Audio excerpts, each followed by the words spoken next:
All right, grade eights. I wanted to share just couple thoughts on the journal writing process. I've read a few of your journals. I've marked just about half of them. And I've got a couple thoughts for you just in general as we're heading into week 2 here. So I've written and posted an example journal. So if you go on files, look in the week 2 folder, you'll see a document called example journal and the journal prompts and rubric. So the example journal, if you click on that link, it's going to take you to an example journal that will give you a sense of what your journals might look like as we develop them. One thing I did want to point out, it looked like a number of you responded to the first prompt, which is great, but you don't actually have to. So you can pick any one of those prompts to respond to. So you might want to spend a couple minutes just looking at what is available so that you're writing about something that you're interested in. So I scrolled through the prompts and I picked prompt 20 that was about digital life and whether or not digital life is fake.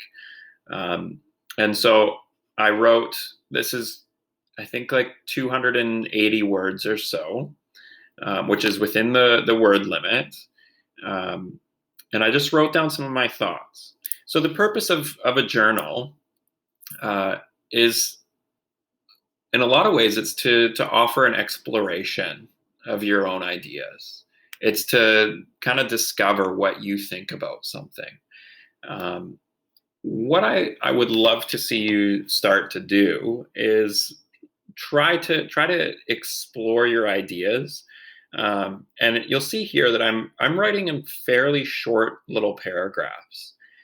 So this is not like a super structured paragraph. These are short little paragraphs that explores one idea at a time.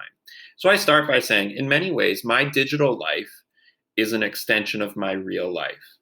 I use technology to communicate with my friends and family and to learn about the world, and right now to do my job.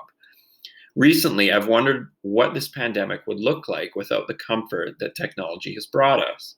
So you'll see here that I'm writing about the prompt, but I'm doing it in a way that is unique to me, and it's aware of what's going on in the world. So I'm writing about what's on my mind, right? So I say, I've even spoken with a friend that lives in the UK that I hadn't talked to in over a year. It was really great to see him and hear about how his family is doing. I think this is because we're all in a similar situation.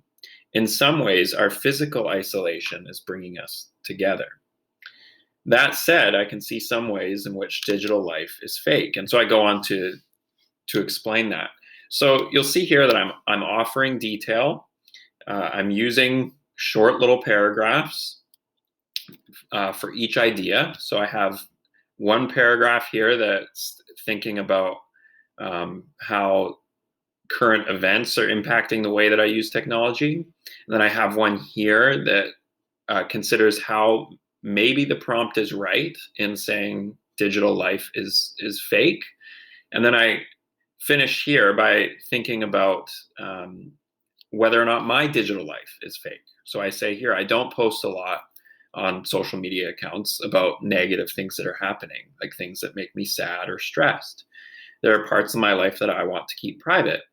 So I wonder if the posts I see of other people doing interesting things are giving me the whole picture of what their lives are really like.